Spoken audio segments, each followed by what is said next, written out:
Kota tanpa buku. Pernahkah kau ke buku, perpustakaan, atau taman bacaan? Tidakkah kau merasa istimewa ketika berada di dalamnya? Di sekelilingmu ada berbagai tokoh dari dunia nyata dan hayal, tempat yang pernah kau kunjungi dan yang belum, informasi dan cerita dari masa lalu, masa kini, dan masa depan. Semua berpadu, semua berada dalam genggamanmu. Saat berada di antara buku, tidakkah merasa menjadi raja dan ratu? Ruang dan waktu seolah menyatu tanpa batas. Kau bisa terbang melintas sekat negara dan melewati berbagai zaman. Kau bisa menyelam ke dalam samudra, melayang di angkasa, bercanda dengan aneka satwa, dan berkelana di tengah padatnya kota, juga di rimba raya. Kau tahu, buku adalah jendela dunia, kunci pengetahuan, dan pintu wawasan. Muhammad Hatta sang proklamator pernah berkata, "Aku rela di penjara asalkan bersama buku, karena dengan buku aku bebas." Melalui buku, manusia terbebas dari ketidaktahuan. Tempat-tempat yang dipenuhi buku adalah harapan perkembangan pengetahuan dan wawasan. Apa jadinya jika kota tanpa buku? Pantaskah dia disebut kota?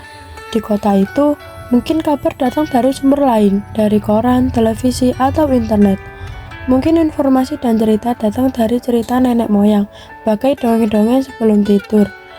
Irama warganya pun tiada beda, bangun pagi, bertebaran di muka bumi untuk berbagai keperluan, untuk kembali pulang siang atau sore harinya. Setelah itu, mereka berangkat, tidur, dan memulai lagi hari berikutnya. Semua serupa. Di kota itu, mungkin ada bangunan bernama perpustakaan.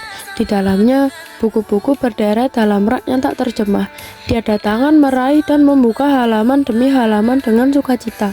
Mungkin juga ada tumpukan buku di sudut-sudut sekolah yang sepi dan berdebu. Jarang dikunjungi, jarang dibaca. Buku-buku di sana teronggok tanpa nyawa. Bagaimana dengan kotamu?